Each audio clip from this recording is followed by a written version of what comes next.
JBN, we keep you informed. Police probing shooting incident in Smithfield, Westmoreland. The police are probing an incident in which 6 persons were shot last night in Westmoreland.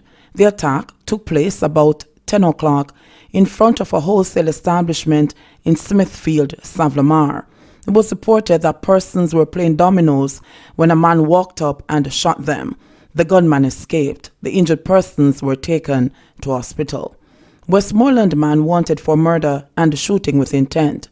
A Westmoreland man has been listed as wanted in connection with the June 16 murder of construction worker Patrick Parker in Longwood District, Westmoreland. He is 27-year-old O'Shane Smith, also of Longwood District. The police say Smith is also wanted for shooting with intent. Smith is being asked to turn himself into the Savlamar Criminal Investigation Branch or any police station immediately.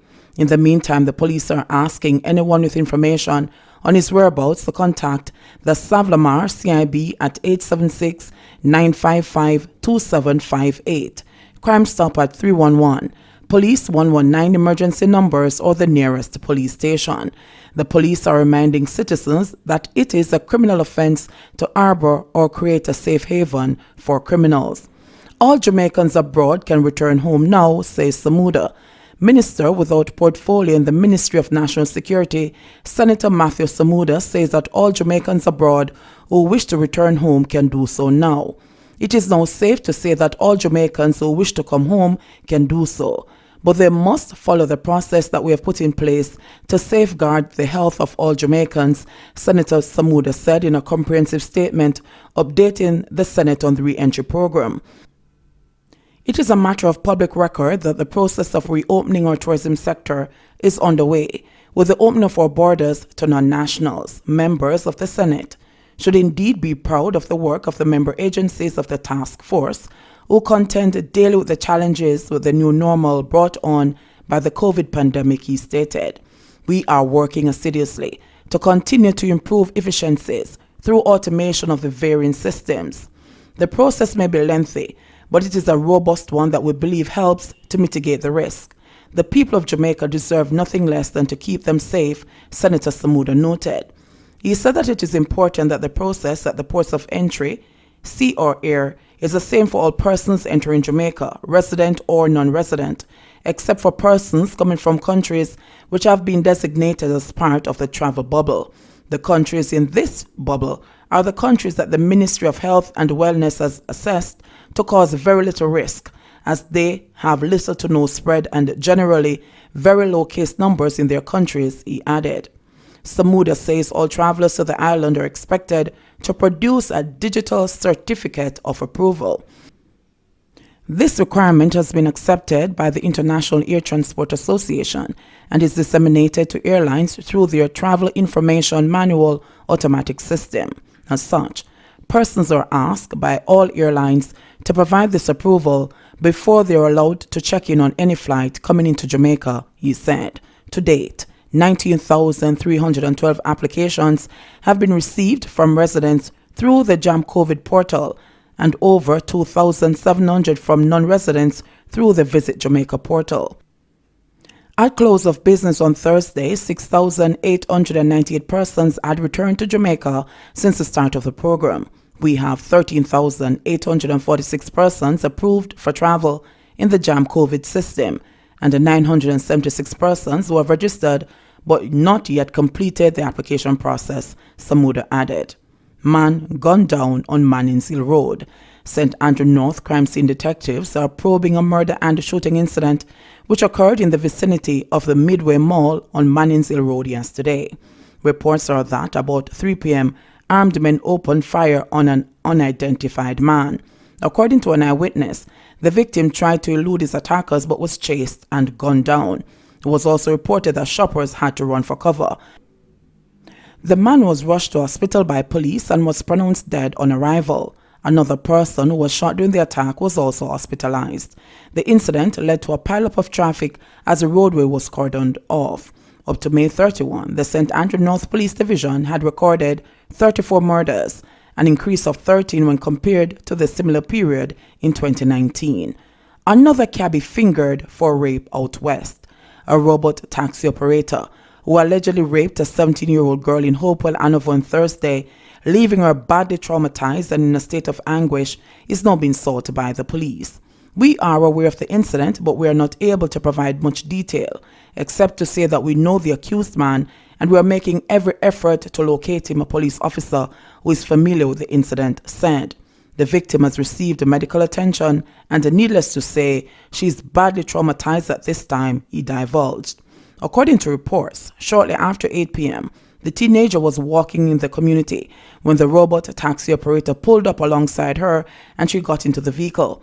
Upon reaching her destination, the man reportedly refused to let her out of the car and drove to a section of the Bethel Primary School compound where he raped her.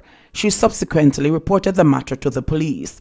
While Western Jamaica has been in the news as the epicenter for murders and shootings, the incidents of rape have also been very high on the region's crime radar. It is a major issue, and this is not something that should be slighted, albeit that the murders and the shootings have been grabbing the spotlight, a police officer said. Once it reaches certain hours of the evening or night, our young ladies need to travel in small groups and should avoid robot taxis, especially if the driver is the only person in the car. In an incident in St. James last month, another teenager was allegedly abducted and raped by a taxi operator who had reportedly won her confidence and got her to accompany him on several errands. However, in the end, he reportedly deceived her into following him to his house, where he allegedly brandished a knife and forced her inside. She was reportedly raped multiple times as he held her against her will for several hours. The young woman managed to gain access to her cellular phone, which she used to send a text message to a relative telling them of her ordeal. The relatives reported the matter to the police, and the teen and her abductor were subsequently tracked down and found. Arising from that incident, 26-year-old Tevon T.J. Binns, taxi operator of Primrose Road in Rosemount in Montego Bay, was arrested and charged with abduction and rape. His case is still before the court. In another incident late last year that attracted significant attention, 48-year-old Paul Rose, a taximan of Love Lane in Montego Bay, was stabbed to death after he and his common-law wife got involved in a dispute over allegations he was molesting her teenage daughter. According to reports, after Rose was released on bail for sexually molesting a 15-year-old girl who he impregnated, he went to his girlfriend's house and raped her teenage daughter as well. He was taken into police custody, but was later released on bail on the condition that he should not visit his girlfriend's house. However, Rose disregarded the bail condition and showed up at his girlfriend's house, and during a dispute was stabbed to death. Groups call on political leaders to finalize crime plan. Several groups have jointly voiced their frustration at the delay in finalizing the country's crime-fighting plan.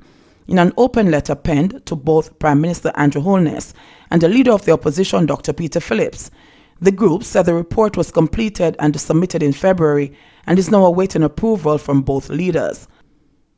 The letter reads, "Dear Prime Minister and the Leader of the Opposition, we write you this open letter following the agreement amongst ourselves, namely the Jamaica Council of Churches, National Integrity Action, the Jamaica Chamber of Commerce, the Private Sector Organization of Jamaica, and the Jamaica Manufacturers and Exporters Association, as well as other civil society representatives, on a national consensus for the sustainable reduction of crime and violence in our country.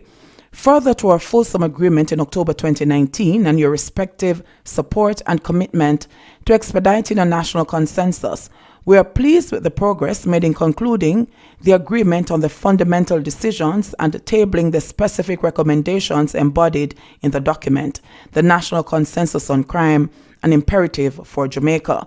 We are also most appreciative of the inputs and affirmations of your respective representatives to the working group. Given the conclusion and the submission of the report and recommendations in February, as well as your acknowledgement of the importance of this consensus in Jamaica's fight against crime, we are perplexed at the apparent inability to confirm a time to meet with us and finalize the agreed actions and recommendations. While we acknowledge your stated support and intentions, we wish to emphasize that the words themselves are insufficient and this is a time for action. We are appreciative of the confirmation from the leader of the opposition to meet this coming week and anticipate that we'll have similar confirmation from the Prime Minister in the days to come. We consider these final engagements to be crucial in transforming the stated commitments into action and resulting in consensual sign-off on the recommendations and other imperatives that will deliver a national, multi-stakeholder and bipartisan approach to removing the scourge of crime and violence that has enveloped our nation.